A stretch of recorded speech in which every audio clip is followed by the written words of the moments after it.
the world created mind in us.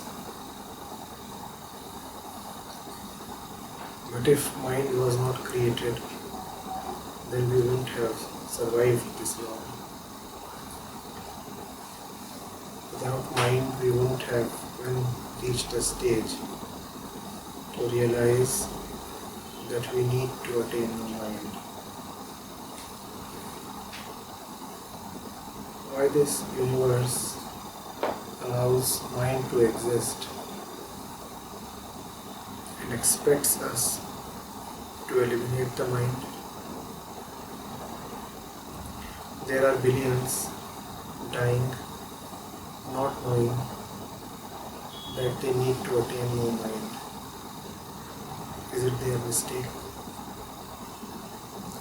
And then he has quoted verse 77 that says, it is only the mind that appears as world and bondage.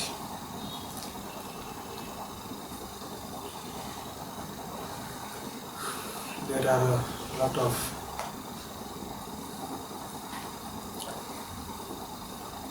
assumptions contained here. I must look at them. The first is that the mind is totally a social phenomenon. It is not.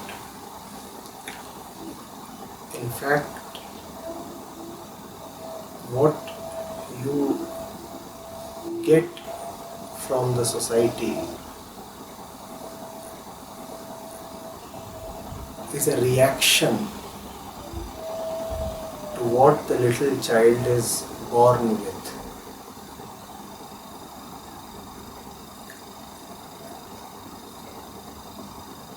Because the little child is born conditioned,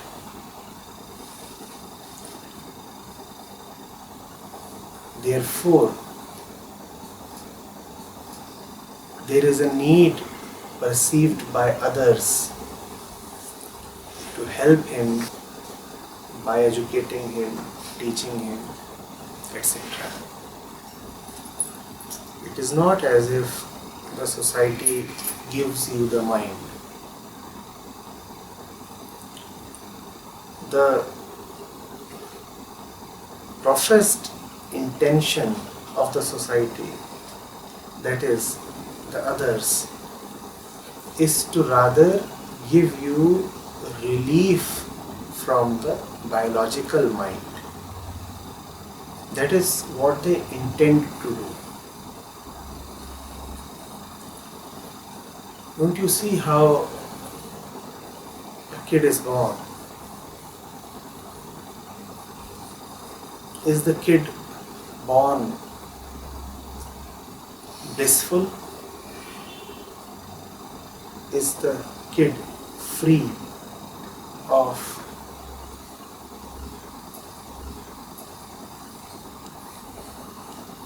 tendencies related to suffering, jealousy, possessiveness, illusion?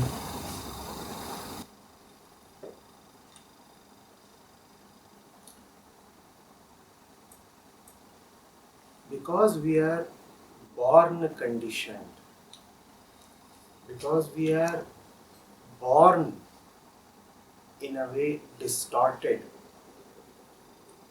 therefore others in their own distorted ways try to correct the child's distortion. But when distortion tries to mend or correct distortion, the result is not simplicity or purity. The result is distortion compounded.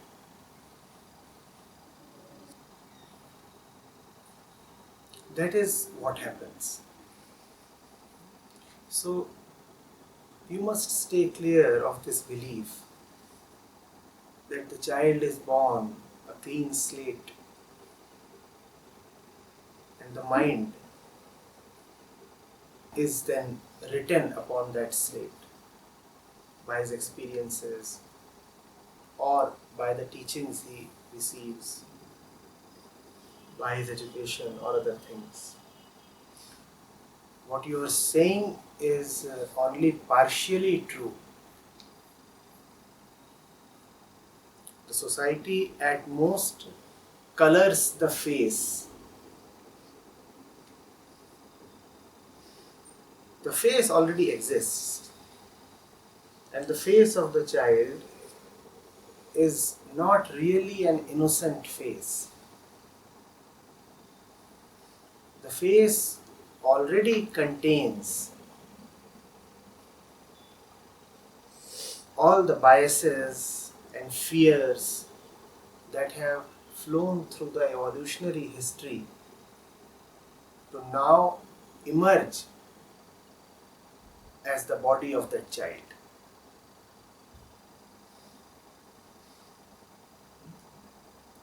The next thing you are asking is, how is anybody to know that no mind is worthy of achieving?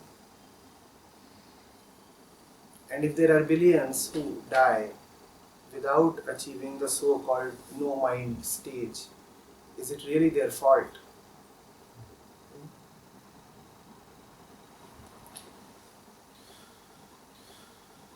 You don't have to be told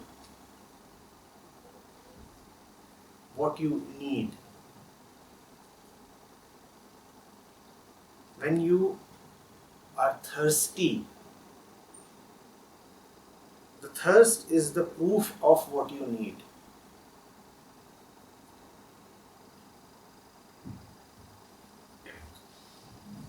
When you are carrying an unnecessary load, the pain is the proof of what you now need to do.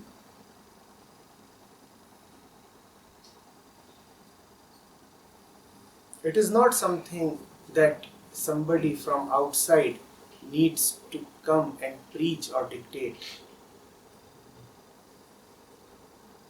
Spirituality is about letting go or dropping the unnecessary. And the unnecessary troubles. Aren't you troubled? And if you are troubled, isn't it common sense to drop that which troubles you? But that which troubles us is not known to us by the name of trouble.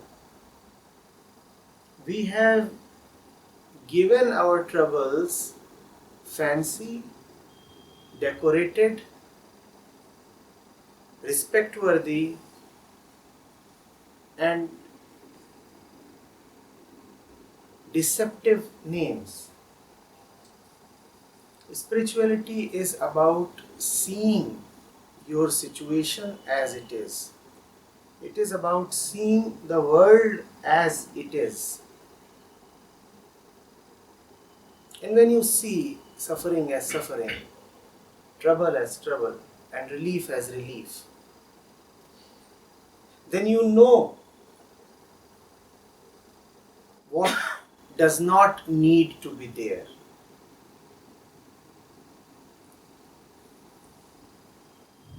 Because relief comes by way of elimination or negation rather than addition. Hence, those who have known have talked of your light, relieved and peaceful state as no mind. It should not be difficult to see why.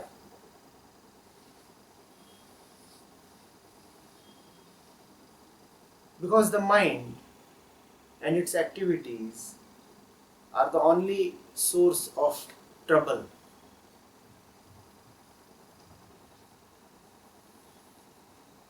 Yes, there is intelligence that can shine upon the mind. But intelligence that shines upon the mind is a curative force, is a force of peace. It stills, it stops the unnecessary. So you see, again there is negation. Most of us are in no need to do a lot or do additionally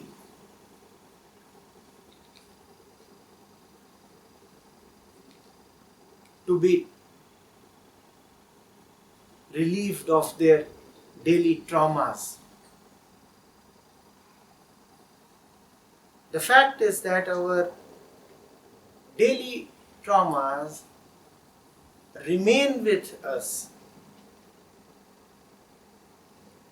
because we insistently do a lot.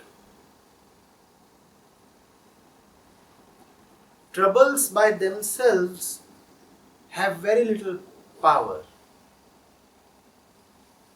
Suffering is prepared to fall off.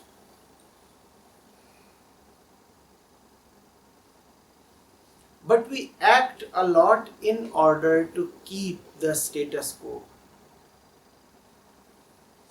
We ensure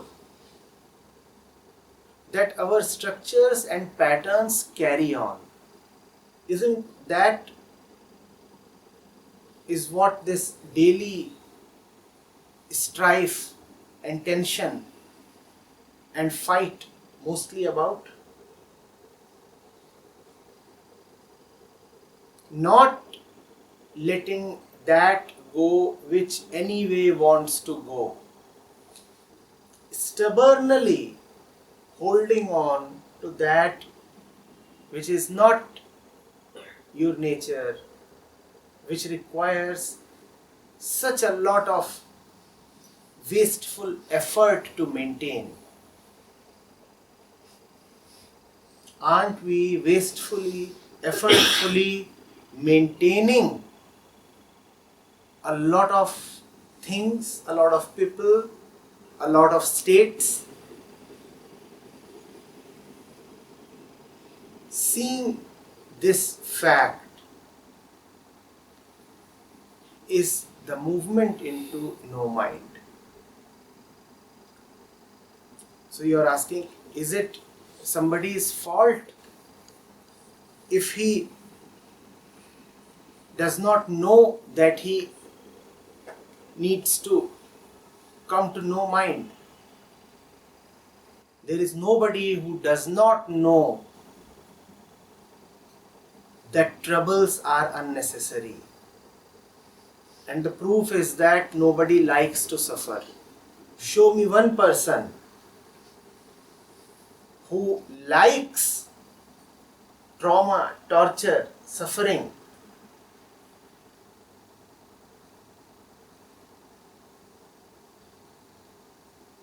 The moment you are in stress, you want to get out of it.